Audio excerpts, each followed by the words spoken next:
اب وہ موقع آیا ہے کہ جس موقع کی تلاش میں اور جس موقع کے انتظار میں ہم اور آپ بہت دیر سے یہاں بیٹھے ہوئے ہیں۔ یقیناً آج ہمارے اور آپ کے بیچ میں جو عظیم ہستی تشریف فرما ہے وہ محتاج تعارف نہیں، ان کے تعارف کے لیے بس اتنا ہی کافی ہے کہ وہ ازہر ہند مادر علمی دارالعلوم دیوبند کے استاذ تفسیر و ادب ہیں، جن کی کئی کتابیں منظر عام پر ہیں اور علماء ان سے فائدہ اٹھا رہے ہیں۔ حضرت کی صلاحیت کا اندازہ اس بات سے لگایا جا سکتا ہے کہ جب آپ نے مادر علمی سے فراغت حاصل کی تو اس کے بعد 2 سال معین مدرسی کے طور پر وہاں تدریسی خدمات انجام دی ہے۔ اس کے بعد مدرسہ شاہی مراد آباد میں کئی سال تک تدریسی خدمات انجام دیتے رہے، اور ایک وقت ایسا آیا جس کا سب کو انتظار تھا کہ اللہ رب العزت نے اپنے فضل و کرم سے حضرت کو مادر علمی دارالعلوم دیوبند میں تدریس کے لیے منتخب فرمایا۔ اسٹیج پر ہمارے بہت سارے ساتھی ایسے ہیں کہ جن کے حضرت استاد ہیں، اس لیے حضرت استاذ الاساتذہ ہیں۔ حضرت کی زبان بہت سلیس، بہت منکسر المزاج، انتہائی متواضع، کیا تعریف کی جائے۔ جب آپ حضرت کو سنیں گے تو آپ خود محسوس کریں گے کہ کس طریقے پر اور کتنی عظیم شخصیت ہے۔ اس لیے میں زیادہ دیر آپ اور حضرت کے بیچ میں حائل نہ رہتے ہوئے میں دعوت دیتا ہوں ادیب با کمال، مصلح قوم و ملت، استاذ محترم حضرت مولانا مصلح الدین صاحب قاسمی زید مجدہ العالی کو کہ حضرت والا کرسی خطابت پر تشریف لائیں اور ہم سامعین کو مفید باتوں سے مستفیض فرمائیں۔ حضرت سے درخواست ہے کہ خطابت کے اختتام پر اپنی دعا سے مجلس کا اختتام فرمائیں۔ دعا کے بعد اذان ہوگی، اذان کے 10 منٹ کے بعد فوراً جماعت ہوگی، اور جماعت کے بعد انشاءاللہ کھانے کا انتظام ہوگا۔ اس لیے آپ حضرات دل جمعی کے ساتھ، سکون اور وقار کے ساتھ حضرت کے خطاب کو سماعت فرمائیں۔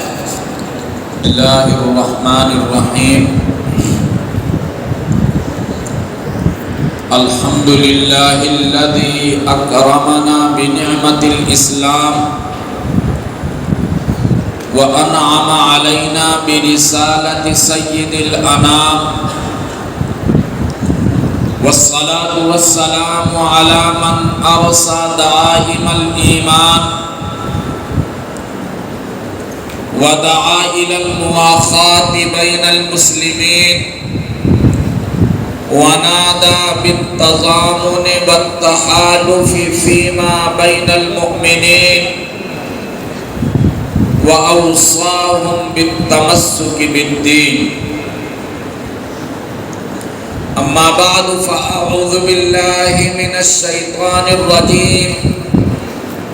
بسم الله الرحمن الرحيم. والذين جاهدوا فينا لنهدينهم سبلنا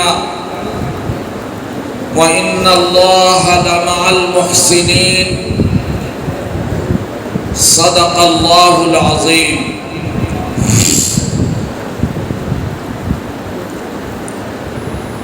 وقال سيدنا وحبيبنا محمد صلى الله عليه وسلم: لا تزال طائفة من أمتي منصورين على الحق لا يضرهم من خذلهم ولا من خالفهم حتى يأتي أمر الله، أو كما قال عليه الصلاة والسلام.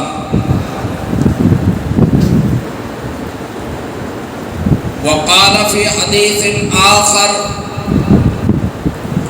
الشرك أخفى من دبيب النملة السوداء في الليلة السوداء على الصفرة السوداء صدق رسول الله صلی اللہ علیہ وسلم۔ علم ساری رفعتوں کا نقطۂ آغاز ہے، علم ساری رفعتوں کا نقطۂ آغاز ہے، عرش و کرسی سے بھی آگے علم کی پرواز ہے۔ علم نے بزم جہاں میں کیا سے کیا رنگ بھر دیے، علم نے بزم جہاں میں کیا سے کیا رنگ بھر دیے، علم نے قطرے اٹھائے اور دریا کر دیے، علم نے دنیا کو کیسے قائد و رہبر دیے، علم نے دنیا کو کیسے قائد و رہبر دیے، علم نے قاسم رشید و اشرف و انور دیے۔ علم کی خاطر مشقت میں سنبھلنا چاہیے، علم کی خاطر مشقت میں سنبھلنا چاہیے، شمع محفل کی طرح ہر دم پگھلنا چاہیے۔ اسٹیج پر رونق افروز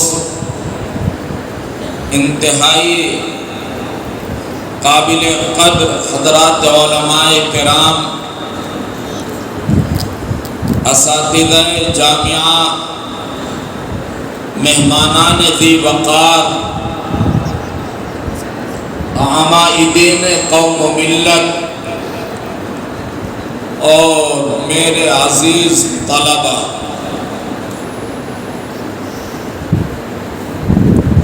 آج پہلی بار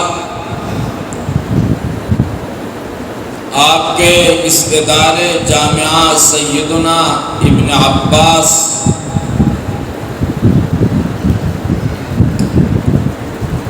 میں طلباء کی عربی اور اردو انجمن کے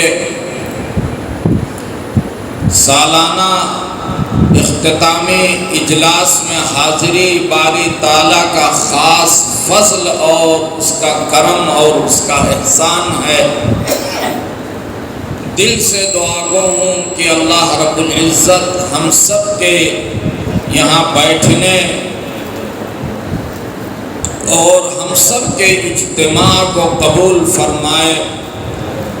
جامعہ کے ذمہ داران اور اساتذہ اعظام جنہوں نے اس اجلاس میں حاضری کی سعادت سے بہرہور فرمایا، اللہ رب العزت ان کے بھی اور آپ سب کے سایہ عاطفت کو صحت و عافیت کے ساتھ تادیر قائم رکھے اور بزبان شاعر دور میں ساغر رہے، گردش میں پیمانہ رہے، دور میں ساغر رہے، گردش میں پیمانہ رہے، میں کشوں کے سر پہ یارب پیر میں خانہ رہے۔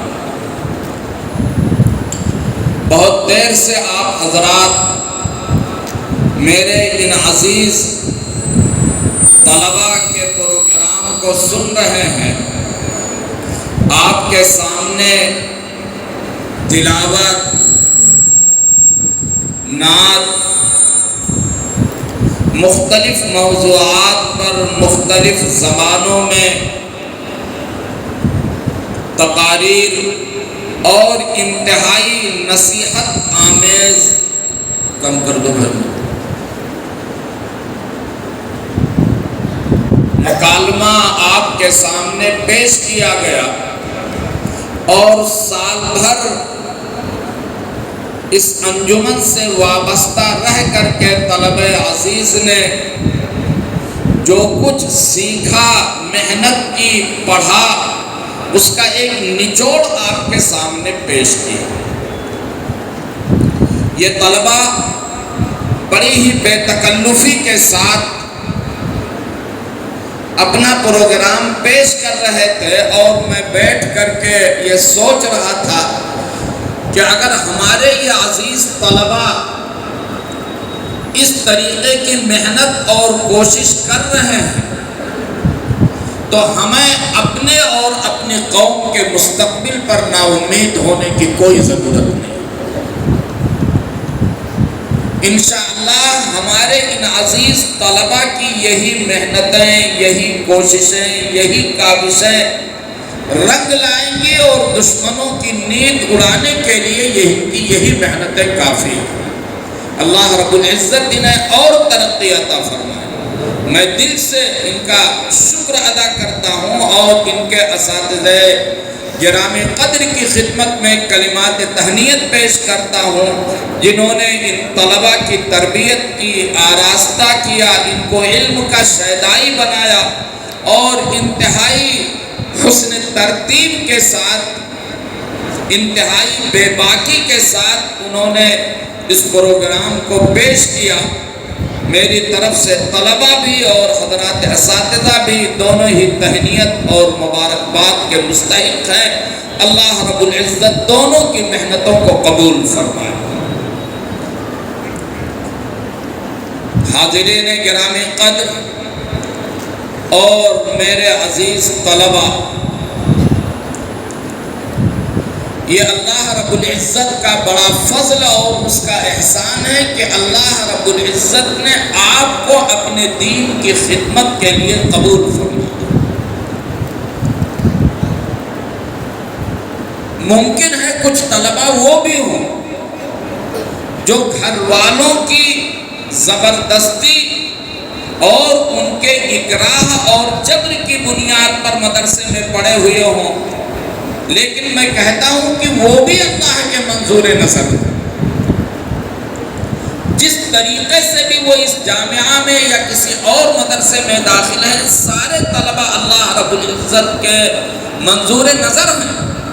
حدیث پاک میں آقا نامدار تاجدار بطحہ جناب محمد الرسول اللہ صلی اللہ علیہ وسلم نے فرمایا، عجب اللہ من قوم يدخلون الجنت وهم في السلاسل۔ جنت میں کچھ ایسے لوگ بھی داخل کیے جائیں گے جو چاہتے نہیں کہ جنت میں داخل ہو۔ دنیا کے اندر شدید مخالفت تھی ان کو جناب محمد الرسول اللہ صلی اللہ علیہ وسلم سے، اپنے آپ کو زنجیروں میں جکڑے ہوئے تھے کہ ہم محمد الرسول اللہ سے ملاقات نہیں کریں گے، لیکن اللہ کی رحمت ان کے اوپر متوجہ تھی اور اللہ رب العزت کو ان کو دامن اسلام سے وابستہ کرنا اور انہیں جنت میں داخل کرنا تھا، اس لیے اللہ رب العزت ایسے لوگوں کو بھی جنت میں داخل فرمائے گا۔ یہی مثال ہمارے ان طلباء کی ہے جو آج جبر و اکراہ کی بنیاد پر آئے تھے، لیکن مدرسے کے ماحول میں پہنچ کر کے کتابوں سے شغف اور وابستگی کی بنیاد پر اساتذہ کی شفقت کے نتیجے میں آج وہ علم دین حاصل کر رہے ہیں۔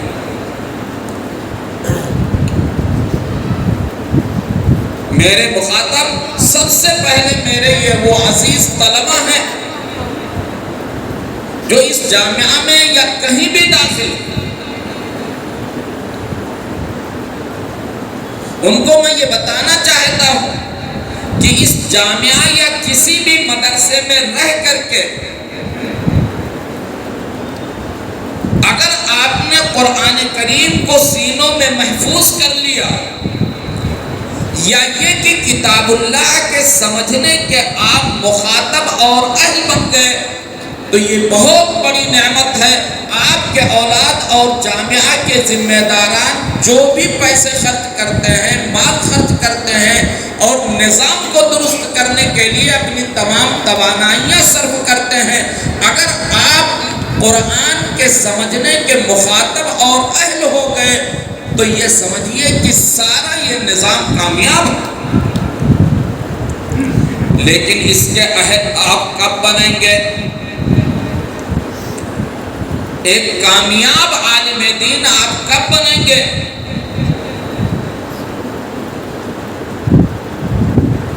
جب آپ کسی بھی منزل کے تقاضوں کے اوپر عمل کریں۔ آپ کی ایک منزل ہے، آپ کے سامنے ایک ہدف اور ایک مقصد ہے، اور اس مقصد میں کامیاب ہونے کے لیے جن شرائط کی ضرورت ہے آپ ان شرائط کے اوپر عمل کریں گے تبھی جا کر کے آپ اپنی زندگی میں کامیاب ہو سکتے ہو۔ حضرات علماء کرام نے جو باتیں لکھی ہیں وہ صرف علم دین ہی کے لیے نہیں بلکہ زندگی کے اور بھی مقاصد میں کامیاب ہونے کے لیے سب سے پہلی اور بنیادی جو شرط لکھی ہے وہ یہ ہے کہ انسان اپنے اندر اخلاص پیدا کرے۔ اللہ رب العزت ہمیں اور آپ کو اس اخلاص کی دولت سے مالا مال فرمائے۔ جس کام کے اندر بھی اخلاص ہوتا ہے، للہیت ہوتی ہے، رضا الہی ہوتی ہے، وہ انسان اپنے اس مقصد میں کبھی ناکام نہیں ہوتا۔ آپ تاریخ اٹھا کر کے دیکھیں گے، آپ کتابوں کا مطالعہ کریں گے تو آپ کو معلوم ہوگا کہ آج دنیا میں جن کا نام بھی محبت کے ساتھ لیا جا رہا ہے، عقیدت کے ساتھ لیا جا رہا ہے، اور ان کا نام آتے ہی آپ علیہ الرحمہ یا رحمہ اللہ کا لفظ بڑھاتے ہیں، یہ وہ اکابر ہیں جنہوں نے بڑی اخلاص کے ساتھ اس دین کی آبیاری کی۔ آپ نام سنتے ہیں ملا نظام الدین کا، پڑھتے رہتے ہیں کتابوں کے اندر آپ، جن کا یہ نظام جو تدریس کا چل رہا ہے جسے ہم درس نظامی کہتے ہیں، جو ہندوستان ہی نہیں بلکہ اقصائے عالم کے اندر رائج ہے اور تمام کوششوں کے باوجود اس کو اپنی جگہ سے ہلایا نہیں جا سکا۔ کون سی چیز ان کے اندر تھی؟ وہ اخلاص کی دولت تھی۔ حضرت نانوتوی رحمۃ اللہ علیہ کی زندگی کا مطالعہ کیجئے اور پڑھیے تو آپ کو محسوس ہوگا کہ کتنی للہیت کے ساتھ، اخلاص کے ساتھ، انابت کے ساتھ انہوں نے دارالعلوم کی دیوبند کی بنیاد ڈالی، اور وہ بنیاد کیا ڈالی؟ آپ یوں سمجھیے کہ انہوں نے دین کے تحفظ کے قلعے تعمیر کر دی۔ میں تو کہتا ہوں اللہ رب العزت حضرت مولانا قاسم صاحب نانوتوی رحمۃ اللہ علیہ اور ان کے دور کے اور ان کے بعد کے حضرات علماء ربانیین اور اہل عظیمت کی تربتوں پر، ان کی قبروں پر ابد تک رحمت کے انوار و برکات نازل فرمائے کہ انہوں نے دین کے تحفظ کے یہ قلعے تعمیر کیے۔ یاد رہے کہ یہ مدارس دین کا تحفظ پہلے کرتے ہیں اور دین کی تعلیم بعد میں عام کرتے ہیں۔ مقصود دین کا تحفظ ہے، علم دین تو محض اس دین کو برقرار رہنے کا وسیلہ اور ذریعہ ہے۔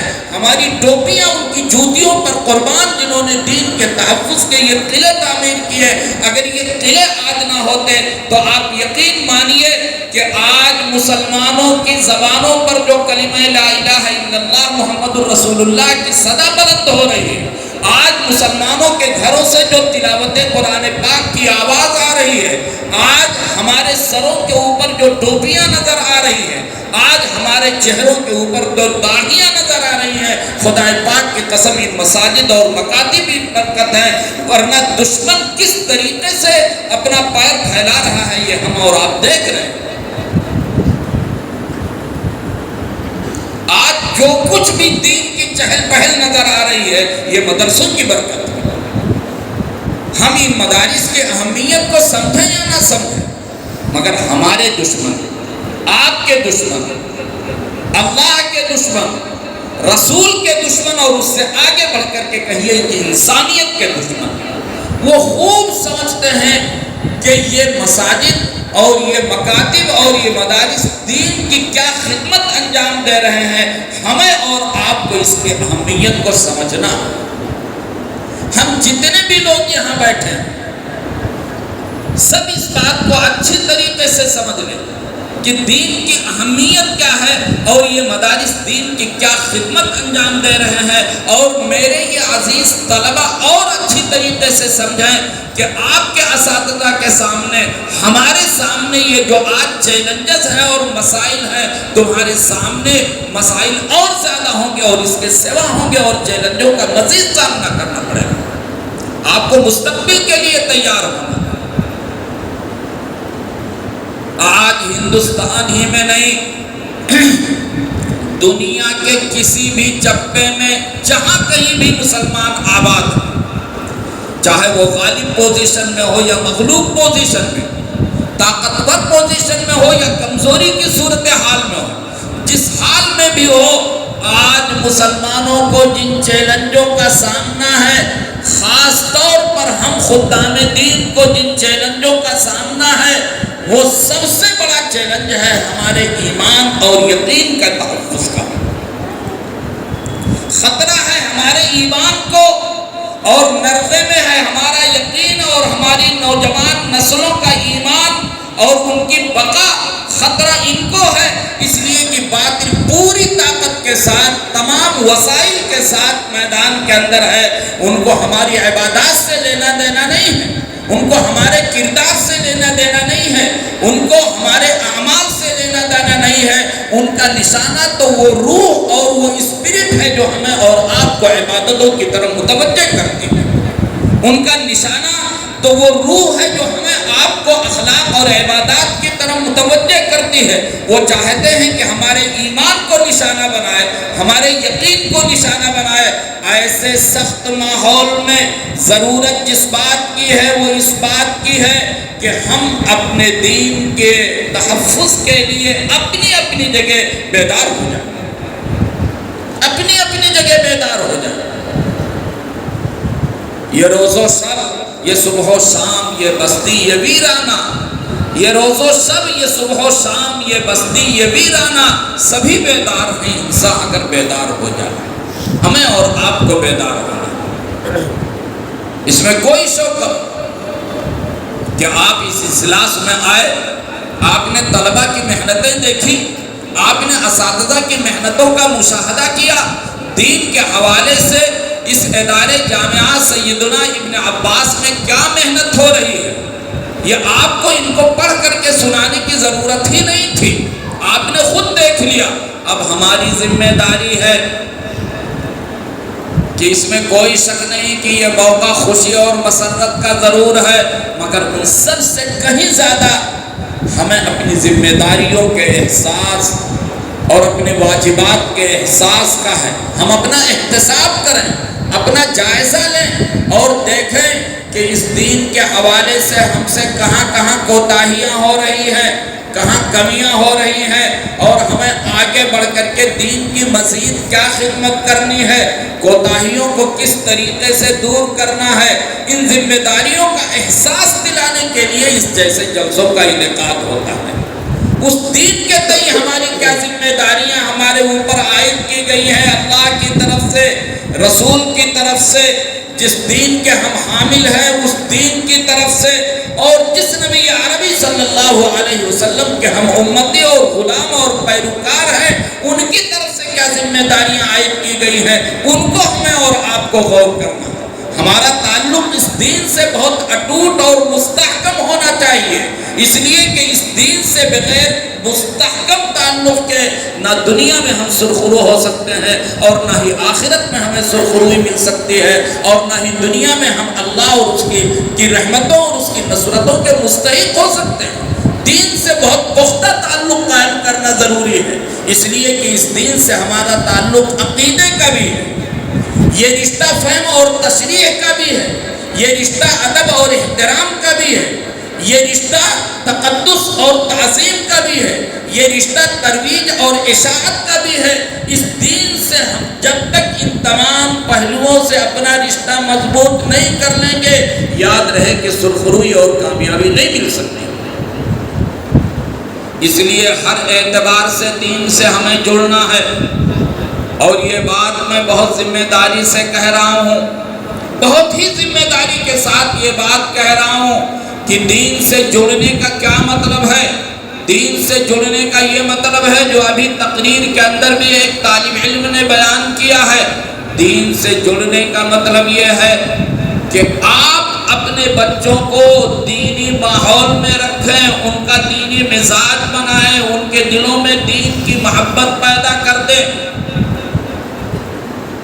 جب دین سے جڑنے یا دین سے محبت کی بات آتی ہے تو اس کا مطلب یہ نہیں ہے کہ آپ مدرسوں ہی میں داخل کریں، یہ کوئی ضروری نہیں ہے، لیکن یہ بات یاد رکھیں کہ آپ کوئی بھی تعلیم دیں، آپ ڈاکٹر بنائیں، انجینئر بنائیں، ٹیچر بنائیں، بلکہ میں دارالعلوم دیوبند کا ایک ادنا خادم ہونے کی حیثیت سے بہت ذمہ داری سے یہ بات کہہ رہا ہوں کہ قوم کو ضرورت ہے اچھے ڈاکٹرز کی، قوم کو ضرورت ہے اچھے ٹیچرز کی، قوم کو ضرورت ہے امانت دار تاجر کی، قوم کو ضرورت ہے اچھے بزنس مینز کی، قوم کو ضرورت ہے اچھے آفیسرز کی، مگر یاد رہے کہ ان سب سے زیادہ ضرورت ہے ہمیں اچھے دیندار اور اچھے مسلمان کی۔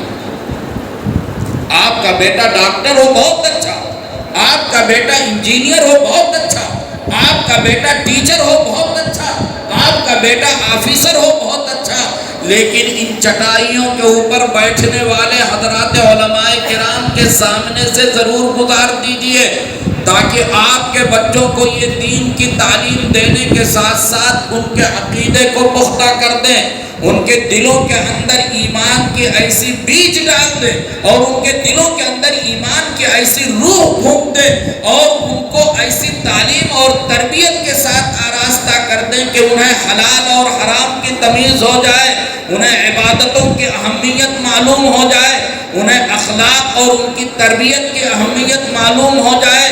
دنیا کے جس بھی میدان کے اندر رہیں، چاہے وہ ٹیچر بن کر کے اپنے کلاس میں رہیں، ڈاکٹر بن کر کے وہ اپنی کیبن کے اندر بیٹھیں، آفیسر بن کر کے وہ اپنی آفس میں بیٹھیں، تاجر بن کر کے وہ اپنی تجارت گاہوں اور اپنی دکانوں میں بیٹھیں، ان کے دلوں کے اندر دین کی ایسی محبت اور ایسی تڑپ پیدا ہو جائے کہ جس زندگی کے جس شعبے میں رہیں سچے اور پکے مسلمان بن کر کے رہیں، انہیں نمازوں کی بھی اہمیت معلوم ہے، انہیں حلال اور حرام کی بھی تمیز ہو، تاکہ وہ اپنی نسلوں کے بھی ایمان کا تحفظ کر سکیں اور اپنی نسلوں کو بھی اسی دینی تربیت اور دینی سانچے میں ڈھال سکیں۔ یہ وقت کی سب سے اہم اور بنیادی ضرورت ہے، ہمیں اس پہلو پر غور کرنا۔ آپ اپنے گھر میں یہ نظام بنائیے، اگر آپ کے بچے اسکولوں کے اندر جا رہے ہیں تو آپ اپنے گھروں میں یہ نظام بنائیے، گھروں میں عالم کو بلائیے، یا عالم جہاں بھی وہ خارجی اوقات میں قرآن کریم کی اور دینی تعلیمات دیتا ہے وہاں بھیجیے۔ آپ یاد رہے کہ کبھی بھی بچپن کے انگریزی اسکولوں میں جا کر کے جب تک وہ کسی عالم دین کی صحبت میں نہیں رہے گا، دین کی تعلیم نہیں حاصل کرے گا، تو یاد رہے کہ دین کی محبت اس کے دل میں پیدا نہیں ہو سکتی ہے۔ اس لیے دین کی محبت پیدا کرنے کے لیے آپ اپنے گھروں میں نظم بنائیں، اپنی مسجدوں میں نظم بنائیں، اپنے مکاتب کے اندر، مساجد کے اندر مکاتب قائم کریں، اور اس کا نظام اور اس کی تعلیم اور اس کا نصاب اتنا عمدہ ہو کہ وہ جب بھی رہیں اور جہاں بھی رہیں سچے اور پکے مسلمان بن کر کے رہیں۔ ایک بات اور میں کہتا ہوں کہ عام طور پر ہوتا یہ ہے، خاص طور پر بڑے شہروں میں بھی اور اب دیہاتوں میں بھی، کہ بچے اسکولوں میں جا رہے ہیں اور دینی تعلیم کے لیے کسی قاری کے پاس بھیج رہے ہیں اور یہ مطمئن ہو رہے ہیں کہ بچہ تو ہمارا قاری کے صاحب کے پاس بھی جا رہا ہے۔ اب وہ قاری کیسا ہے یہ بھی نہیں معلوم۔ اس لیے آپ دیکھیے، اگر ہم اور آپ یہ چاہتے ہیں کہ ہمارا کپڑا عمدہ ہو، ہم اور آپ یہ چاہتے ہیں کہ ہمارے پیر کے جوتے بہت قیمتی ہوں، ہم اور آپ یہ چاہتے ہیں کہ ہمارے گھروں کا پالش اور رنگ و روغن بہت اچھا ہو، ہم یہ چاہتے ہیں کہ اپنے گھروں کے اندر جو پنکھے لگائیں وہ دیکھنے میں خوبصورت ہو، ہم یہ چاہتے ہیں کہ کسی ماہر مستری سے اپنا کام کرائیں۔ جس طریقے سے دنیا کے اندر ہر چیز کے اندر آپ عمدگی کو دیکھ رہے ہیں، ایسے ہی اپنے بچوں کی تعلیم کے لیے اچھے قاری اور اچھے حافظ اور اچھے عالم کا انتخاب کیجیے۔ یہ کیا مطلب ہے کہ آپ اپنے بچے کی اتنی فکر کر رہے ہیں کہ اگر گرمی لگ رہی ہے تو پنکھے کا انتظام کر رہے ہیں، وسعت دی ہے اللہ رب العزت نے تو کولر اور اے سی کا انتظام کر رہے ہیں، اور عمدہ سے عمدہ گھر کی تعمیر کر رہے ہیں، تو زندگی کے اندر ہر طریقے سے اپنے اولاد کو راحت پہنچانے کی کوشش کر رہے ہیں۔ اور جب روحانی تربیت کی بات آتی ہے تو آپ بھیج دیتے ہیں قاری صاحب کو، کوئی خبر گیری نہیں کہ وہ کیسے قاری صاحب ہیں، اچھے ہیں یا نہیں ہیں۔ یہاں معتبر اساتذہ موجود ہیں، باصلاحیت اساتذہ موجود ہیں، ان سے مشورہ کیجیے کہ ذرا آپ میرے بچے کا امتحان لے لیجئے کیسا چل رہا ہے۔ ایسا تو نہیں کہ بچہ تو بہت ہی ارب پتی تھا اور باپ تو بہت ارب پتی تھا اور بیٹے کا حال یہ ہے کہ اس کے مرنے کے بعد صحیح قرآن پڑھ کر کے ایک پارہ بھی صحیح پڑھ کر کے ایصال ثواب نہیں کر سکتے۔ آپ اپنی ذمہ داری سے بچ نہیں سکتے، ہم اپنی ذمہ داری سے بچ نہیں سکتے ہیں۔ ہمارے اوپر یہ ذمہ داری ہے کہ جس طریقے سے ہم اپنے اولاد کے ظاہر کو سنوارنے کے لیے ہر ممکن کوشش کرتے ہیں اور خوش ہوتے ہیں، ایسے ہی اپنے بچے کے باطن کو بھی سنوارنے کے لیے، علم و ادب سے بھی آراستہ کرنے کے لیے آپ کو اسی طریقے سے اچھے عالم کو تلاش کرنا۔ پیسے دے کر کے آپ اچھی تنخواہیں دے کر کے رکھیں، معتبر اساتذہ سے ملیے تاکہ آپ کا بچہ صحیح اور دینی تربیت کے ساتھ آگے بڑھے۔ یہ مدارس یہی پیغام عام کرتے ہیں، اسی بات کو اور اسی سبق کو دہرانے کے لیے یہ جلسے کیے جاتے ہیں تاکہ آپ کے دلوں کے اندر ایمان کی اور دین کی اہمیت بیٹھے۔ اور میرے عزیز طلبہ، آپ جو مدرسوں میں آئے، میں ابھی کہہ رہا تھا آپ کے سامنے چیلنج ہے، آپ کے سامنے اور مسائل ہیں اور اس کے لیے آپ کو ابھی سے تیار ہونا، آپ کو ابھی سے تیار ہونا۔ اس کے لیے آپ کو ضرورت ہے محنت کی، بغیر محنت کے آدمی کامیاب نہیں ہو سکتا۔ وہ آپ اپنا وقت بچائیے۔ ابھی مکالمے کے اندر بتایا گیا کہ کس طریقے سے آج طلبہ کے ہاتھوں میں ملٹی میڈیا موبائل ہیں بڑے بڑے اور ان میں مصروف رہ کر کے وقت کا ضیاع ہوتا ہے، یکسوئی جاتی ہے۔ بغیر یکسوئی کے علم حاصل نہیں ہو سکتا ہے، بغیر محنت کے علم حاصل نہیں ہو سکتا ہے۔ علم دین تو اتنا باغیرت علم ہے، اتنا خوددار علم ہے کہ آپ نے پڑھ رکھا ہے العلم لا يعطيك بعضه حتى تعطيه كلك۔ علم اپنا ادنا بھی حصہ تمہیں نہیں دے گا جب تک کہ اپنے آپ کو نہیں کھپا دیں گے۔ آپ اپنے آپ کو کھپانا پڑے گا۔ ہمارے اکابر کی اور اسلاف کی تاریخ یا اساتذہ آپ سے بیان کرتے ہیں، آپ کتابوں میں پڑھتے ہیں کہ کس کس طریقے سے انہیں نے اپنے آپ کو کھپایا ہے، تب جا کر کے تھوڑا سا علم ملتا تھا۔ حضرت عبد الرحمن ابن ابی حاتم کا واقعہ آپ نے سنا ہوگا، فرماتے ہیں کہ ہمارا حال یہ تھا کہ ہم پورے دن اساتذہ کی مجلس میں بیٹھ کر کے پڑھتے تھے، ہمارے پاس اس وقت کتابیں نہیں تھی، کتابیں نہیں تھی ان کے پاس، ایک کتاب ہوتی تھی، استاد پڑھاتے تھے، طلبہ نوٹ کرتے تھے، املا لکھتے تھے، کاپیوں میں لکھتے تھے، کتابیں نہیں۔ آج کی صورتحال دیکھیے، آج کا حال تو یہ ہے کہ آپ کے لیے کوئی ٹینشن نہیں ہے، کوئی فکر نہیں ہے، آپ کی رہائش کا انتظام، آپ کی روشنی کا انتظام، آپ کے کتابوں کا انتظام، اور حد و حد یہ ہے کہ آپ کے کھانے کا انتظام، سب کچھ یہ نظام کر رہا ہے۔ مدرسے کے صدر صاحب کر رہے ہیں، سیکریٹری صاحب کر رہے ہیں، اساتذہ کر رہے ہیں۔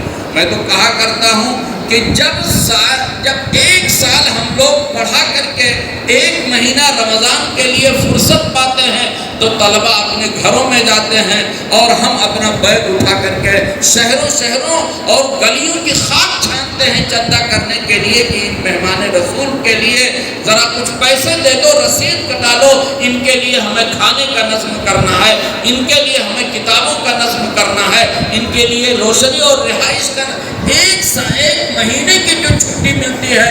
آپ دیکھ رہے ہیں بمبئی جیسے شہر میں ہے، آپ کے گلی کوچوں میں کس طریقے سے اساتذہ اور علماء دین پھر رہے ہیں۔ کس کے لیے پھر رہے ہیں؟ ان کے پاس بھی بچے، ان کی بھی ذمہ داریاں ہیں، مگر سال میں 1 مہینہ جو چھٹی ملتی ہے وہ مہمان رسول کے لیے دوڑ۔ آپ کو تو صرف پڑھنا، اس لیے اپنا وقت فارغ کیجئے اور محنت سے پڑھیے۔ حضرت عبد الرحمن ابن ابی حاتم فرماتے ہیں کہ رات دن میں ہم سبق پڑھتے تھے اور شام کو مغرب کے بعد اور عشاء کے بعد ہم طلبہ کیا کرتے تھے، اپنی کاپیوں کو ملاتے تھے کہ استاد نے جو پڑھایا ہے لاؤ کاپیاں ملا کر کے صحیح کر لی جائے، کوئی کمی بیشی ہو جائے تو اس کو دور کر لیا جائے۔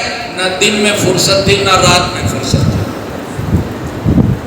فرماتے ہیں ایک مرتبہ ایسا ہوا کہ ہم سبق کے لیے گئے، معلوم یہ ہوا کہ استاد صاحب بیمار ہیں، تو ہم اور ہمارے ایک ساتھی نے کہا کہ آج اچھا موقع ہے، 1 ہفتے سے ہم لوگوں نے سالن نہیں کھایا ہے، صرف روٹی ہی کے اوپر اکتفا کیا ہے، آج چلو کوئی سالن بناتے ہیں۔ تو ہم اور ہمارے ساتھی دونوں گئے اور بازار سے مچھلی خرید کر کے لائے اور لا کر کے کمرے میں رکھے ہی تھے کہ دوسرے استاد کے سبق کا وقت ہو گیا اور رات میں پھر وہی کام، اور دوسرے دن وہ استاد پھر صحیح ہو کر کے آ گئے، بیمار تھے تو مچھلی ویسے ہی رکھی رہ گئی۔ 1 دن گزرا، 2 دن گزرا، مچھلی خراب ہونے لگی تو کیا کیا، مجبوراً کچی مچھلی ہم نے کھا کر کے اس کو بچایا، اس کچی مچھلی۔ آج کون ہے اس طریقے سے علم دین کی تڑپ رکھنے والا؟ امام بخاری علیہ الرحمہ، جس کا نام آپ سنتے ہیں اور جن کا نام آتے ہی ہمارے سر جھک جاتے ہیں ان کے احسانات کے طرح۔ امام بخاری علیہ الرحمہ کے بارے میں آتا ہے کہ کبھی کبھی ایسا ہوتا تھا کہ رات میں 20 مرتبہ اپنی بستر پر سوتے اور پھر کوئی مسئلہ یاد آتا، اٹھتے اور چراغ جلاتے اور لکھتے، اور پھر سوتے اور پھر کچھ یاد آتا اور پھر اٹھتے اور چراغ جلاتے اور لکھتے۔ ایک رات میں 20 مرتبہ وہ اپنی نیند سے اٹھتے اور بیدار ہوتے اور مسائل لکھتے رہتے اور دنیا والوں کو دکھا دیا کہ ہمارا شغل ہے دن رات رونا، یاد دلبر میں ہماری نیند ہے محو خیال یار ہو جائے۔ حضرات میرے عزیز طلبہ، محنت کیجیے۔ اگر آپ محنت کریں گے، اپنے اندر صلاحیت پیدا کریں گے، جس کو جوہر ذاتی کہا جاتا ہے، اگر آپ کے اندر جوہر ہے، اگر آپ نے محنت کر کے اس جوہر کو حاصل کر لیا ہے تو دنیا آپ کی منتظر ہے، آپ کی منتظر ہے۔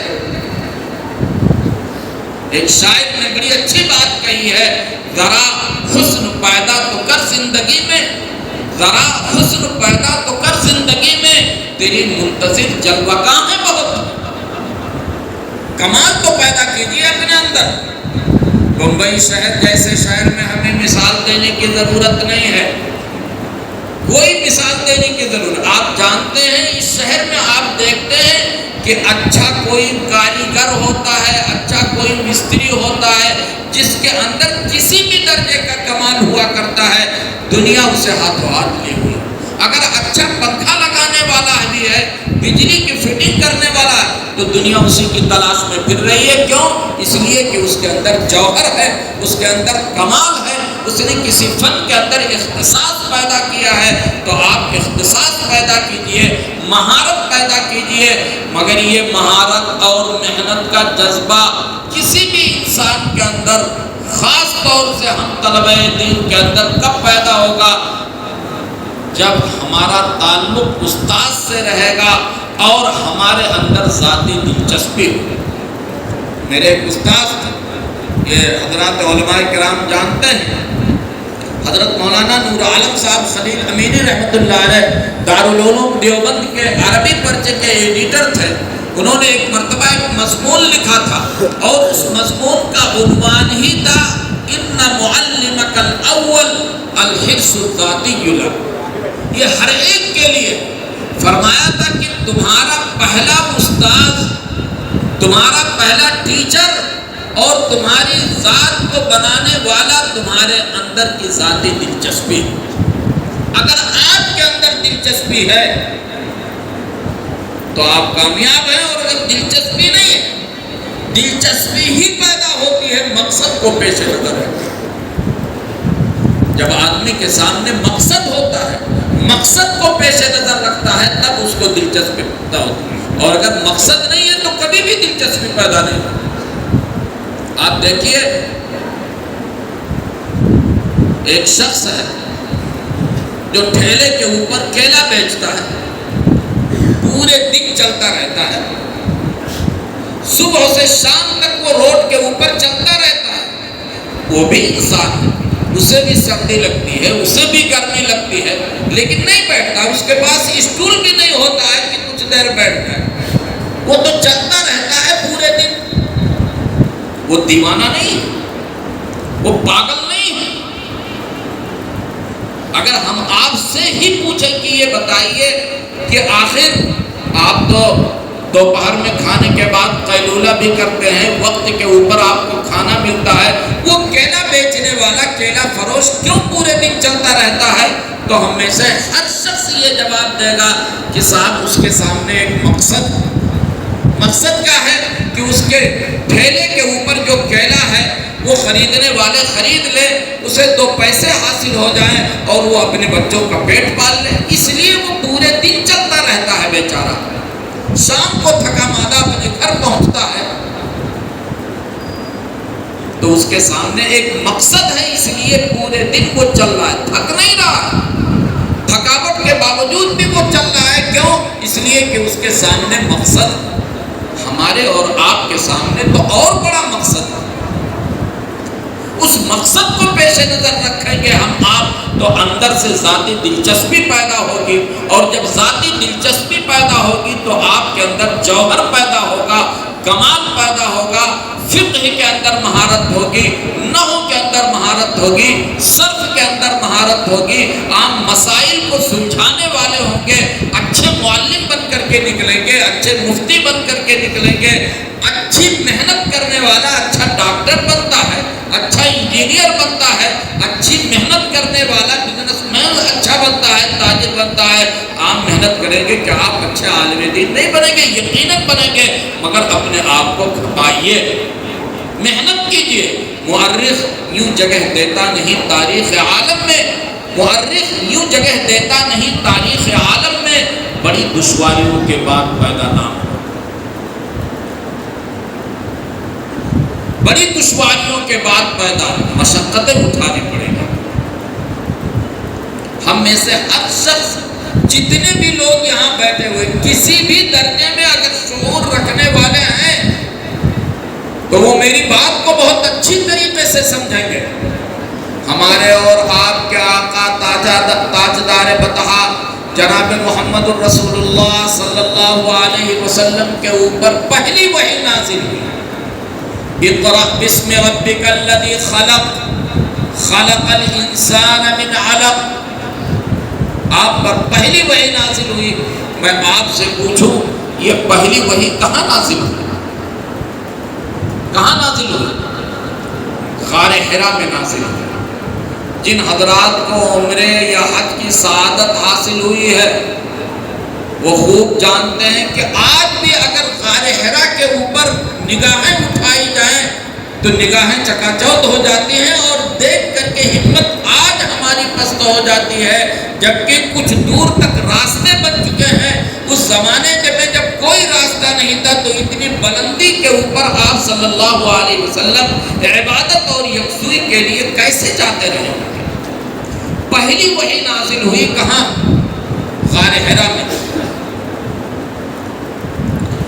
اور جب وحی لے کر کے حضرت جبریل علیہ السلام تشریف لائے اور فرمایا اقرأ، پڑھیے اپنے پروردگار کے نام سے، تو آپ نے کیا جواب دیا؟ کیا جواب دیا؟ ما انا بقارئ، میں پڑھا لکھا نہیں ہوں، یہ تو جواب دیا تھا۔ پھر اس کے بعد کیا ہوا؟ پھر اس کے بعد ہوا یہ کہ حضرت جبریل علیہ السلام نے آپ کو دبوچا اور دبوچ کر کے کہا کہ اقرأ بسم ربک، پڑھیے اپنے پروردگار کے نام سے۔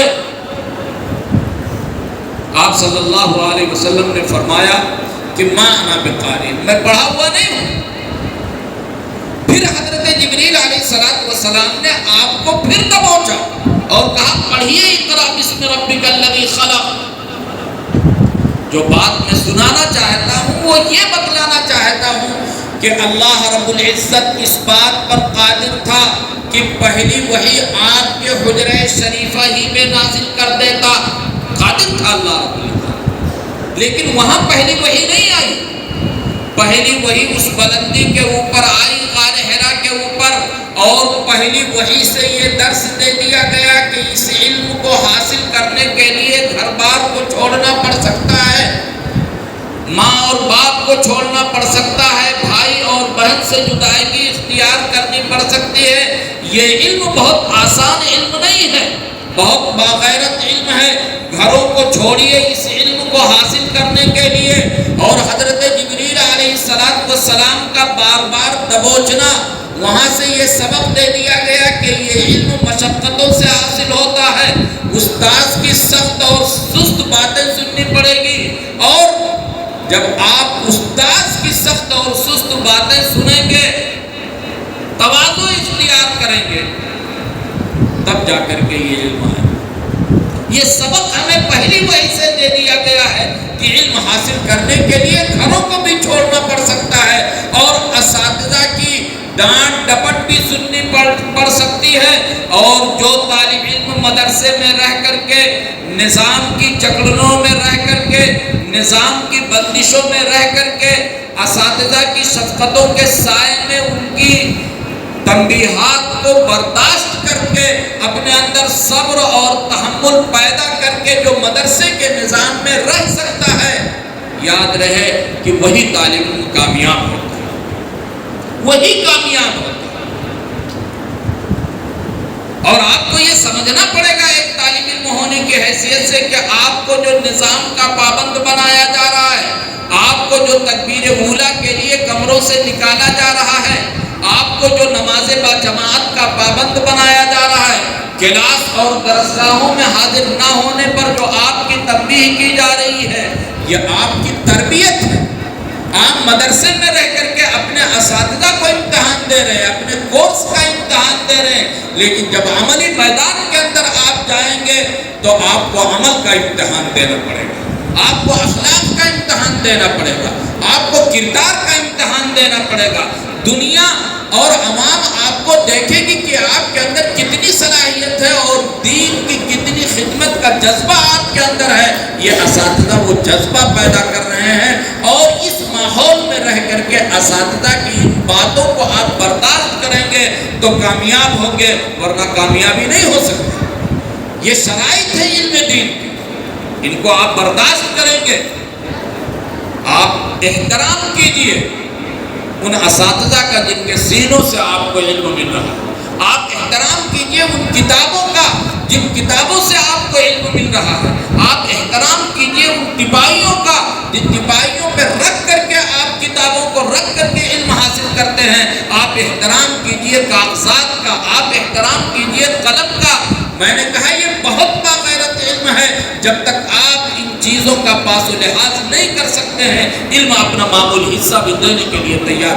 آپ مدرسے کے ماحول سے گزر جائیں گے اور میدان کے اندر جب جائیں گے تو جیسے پہلے خالی ہاتھ تھے بعد میں بھی خالی ہاتھ رہیں گے، لیکن اگر ان چیزوں کی اہمیت کو سمجھیں گے تو دنیا آپ کو ہاتھوں ہاتھ لے گی. مجھے یاد آ رہا ہے، میں مدرس تھا دارالعلوم دیوبند میں، اور اہتمام کے اندر حضرت مولانا عمر صاحب پالنپوری رحمۃ اللہ علیہ تشریف لائے، اور ایک مرتبہ کہنے لگے کہ میں آپ کو ایک واقعہ سناتا ہوں. فرمانے لگے کہ ہم طالب علمی کے زمانے میں جب مدرسے میں پڑھتے تھے تو ہم باورچیوں سے دوستی کرتے تھے کہ کچھ باورچیوں سے دوستی ہوگی تو روغن کچھ اوپر کا مل جائے گا، کھانا ہمارا لذیذ ہو جائے گا، تو ہم باورچیوں سے اس لیے دوستی کرتے تھے. لیکن اللہ رب العزت نے اس علم کی برکت سے اور اللہ رب العزت نے نظام مدرسہ کی برکت سے، ہمارے اساتذہ کی سختیاں اور تنبیہات کی برکت سے آج اللہ رب العزت اتنا کھلا رہا ہے کہ مجھے میزبانوں سے کہنا پڑتا ہے کہ روغن ہمارے سالن میں مت ڈالیے گا، روغن ہٹا لیجیے ہمارے ساتھ. دنیا آپ کی منتظر ہے، آپ کو کھانے کی فکر نہیں، دنیا آپ کو عمدہ سے عمدہ کھلائے گی. لیکن شرط یہ ہے کہ آپ اچھا عالم دین بن کر کے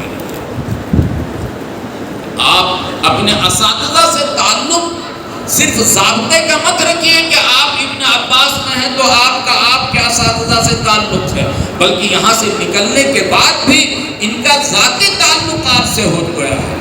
آپ کو وہ مقولہ بتانے کی ضرورت نہیں ہے کہ حضرت علی کرم اللہ وجہہ نے فرمایا کہ من علمنی حرفا، کہ جس نے مجھے ایک حرف بھی سکھلا دیا میں اس کا غلام بن چکا ہوں، انشاء باع، اگر مجھے چاہے تو وہ بیچے اور اگر چاہے تو خریدے، جو چاہے کرے، میں اس کا غلام بن چکا ہوں۔ آپ غلام ہیں ان اساتذہ کے، ان سے تعلق رکھیں۔ مجھے یاد ہے کہ میرے ایک استاد نے مجھ سے کہا تھا کہ دیکھو جا تو رہے ہو پڑھانے کے لیے، لیکن اپنے اساتذہ اور اپنے بڑوں سے اگر تعلق نہیں رکھو گے تو کٹی پتنگ کی طرح ہو جاؤ گے۔ اور کٹی پتنگ کا حال یہ ہوتا ہے کہ 10 لڑکے اسے لوٹنے کے لیے دوڑتے ہیں اور وہ پتنگ کسی کے ہاتھ میں نہیں آتی ہے، وہیں چورا چورا ہو جاتی ہے، ضائع ہو جاتی ہے۔ فرمایا ایسے ہی کٹی پتنگ ہو جاؤ گے اور پتہ نہیں لگے کہ کہاں گئے۔ اور اگر تعلق تمہارا استاد سے رہے گا، ڈور ان کے ہاتھ میں رہے گا، تو وہ ہر موقع کے اوپر تمہاری رہنمائی کریں گے، اور جب ڈور ان کے ہاتھ میں ہوگا تو تم ضائع نہیں ہو سکتے۔ اس لیے میرے عزیز طلبہ، موقع ہے، اللہ رب العزت نے آپ کو یہ موقع دیا ہے، اس موقع کو غنیمت جانیے، اس ادارے کے نظام کو بہتر جانیے، اور آپ ان اساتذہ کا شکر کیجیے، شکر ادا کیجیے، منتظمین کا شکر ادا کیجیے، اخلاص کے ساتھ، للہیت کے ساتھ، اجتہاد کے ساتھ، اختصاص کے ساتھ، اپنے اندر کمال پیدا کر کے آپ عملی میدان میں آئیں۔ اللہ رب العزت آپ کو بھی کامیابی عطا فرمائے، آپ کے اساتذہ کی ان محنتوں کو اللہ رب العزت بارآور فرمائے، اور یہ منتظمین اور اہل محلہ اور آپ سے تعلق رکھنے والے جو آپ کے اوپر اپنی گاڑی کمائی خرچ کرتے ہیں، اللہ رب العزت انہیں بھی اپنے سایہ نثار اجر جزیل عطا فرمائے۔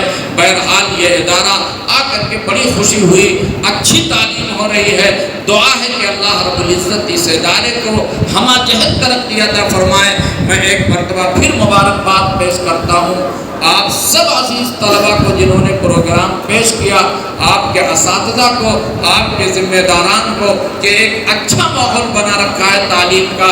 اللہ رب العزت اس ادارے کو ہر اعتبار سے، تعلیمی، تعبیری، تربیتی، اخلاقی، ہر اعتبار سے اللہ رب العزت اسے ترقی عطا فرمائے۔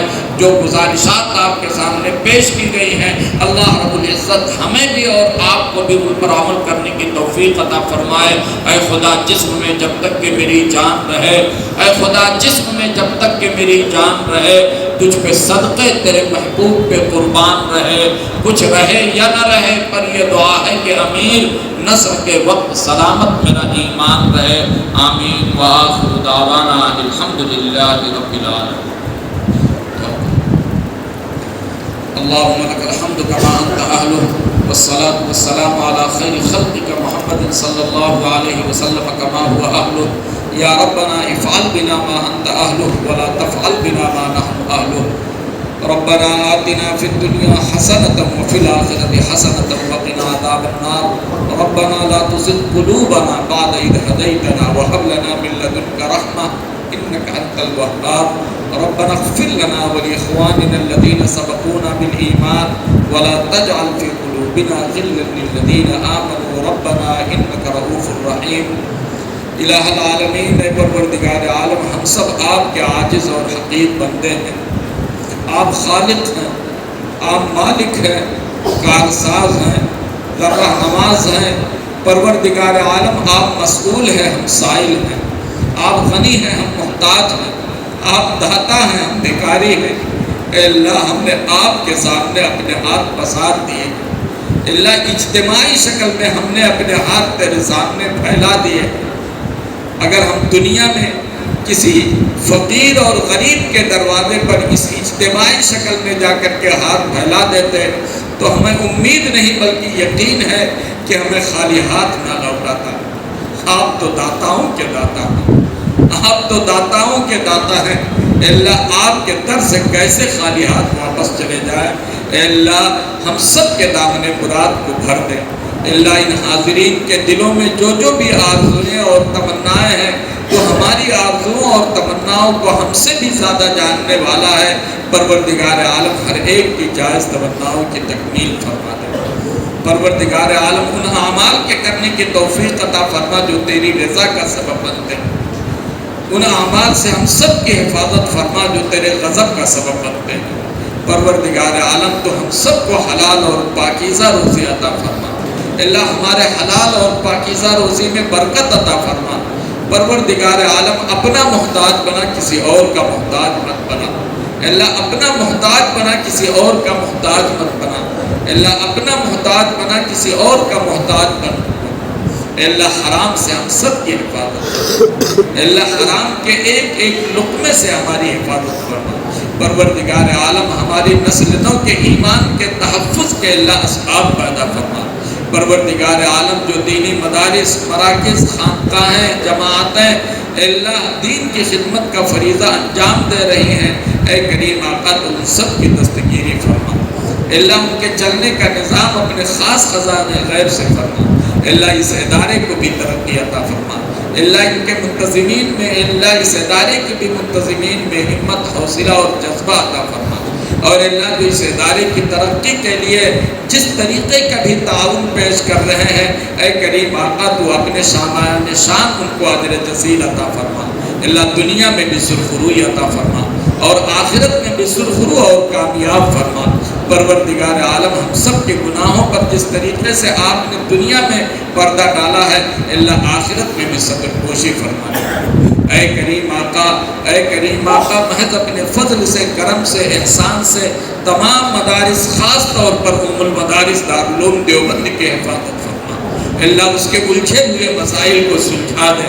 پروردگار عالم اس ادارے سے بھی اور تمام ادارے سے بھی اے اللہ دین کا نور پھیلے، ہر ہر گھر میں پہنچے، ہر ہر بچے تک پہنچے، ہر ہر نوجوان، ہر ہر بچے، ہر ہر بوڑھے تک پہنچے، اور اے اللہ ہم سب کو اس دین سے ایسی وابستگی فرما کہ اللہ آخری دم تک جب بھی ہمارا خاتمہ ہو اسی دین اور ایمان کے ساتھ ہمارا خاتمہ ہو۔ اے کریم آقا یہ حاضرین آپ کے سامنے ہاتھ پھیلائے ہوئے ہیں، اللہ ان میں بہت سے بیمار ہیں، بلکہ ہم سبھی ظاہری اور باطنی اعتبار سے بیمار ہیں، اللہ تو ہمیں ہر اعتبار سے شفا عطا فرما دے۔ اللہ کتنے لوگ ایسے ہیں جو رزق حلال کی تلاش میں ہاتھ پھیلائے ہوئے ہیں، اللہ کتنے لوگ ایسے ہیں جن کے کاروبار نہیں چل رہے ہیں، اللہ سب حلال اور پاکیزہ روزی کے لیے آپ کے سامنے ہاتھ پھیلائے ہوئے ہیں۔ آپ داتا ہیں، آپ کریم ہیں، آپ غفور ہیں، آپ ذرہ نواز ہیں۔ پروردگار عالم ہر ایک کے مرادوں کی لاج رکھ لیں، اللہ حلال روزی عطا فرما دے۔ جو لوگ اپنی اولاد کے لیے رشتے کی تلاش میں ہیں انہیں پاکیزہ رشتہ عطا فرما دے۔ اللہ جو اور کسی مجبوری میں پھنسے ہوئے ہیں، پروردگار عالم تو ان پریشانیوں اور مجبوریوں سے اللہ انہیں راحت عطا فرما دے۔ جتنے مجمع میں ایسے لوگ ہیں جو ہم سے دعاؤں کی درخواست کرنا چاہتے تھے لیکن موقع نہ ہونے کی بنیاد پر وہ کہہ نہ سکے، پروردگار عالم تو ان کی بھی ضرورتوں کو اور جن کے ہمارے اوپر حقوق ہیں اللہ ان سب کی جائز تمناؤں کی تکمیل فرما۔ جو مانگا ہے وہ بھی عطا فرما، اور جو مانگنے سے رہ گیا ہے اور وہ ہمارے لیے دنیا اور آخرت میں خیر کا ذریعہ ہو وہ بھی عطا فرما۔ ربنا تقبل منا انك انت السميع العليم وتب علينا انك انت التواب الرحيم وصلى الله تعالى على خير خلقه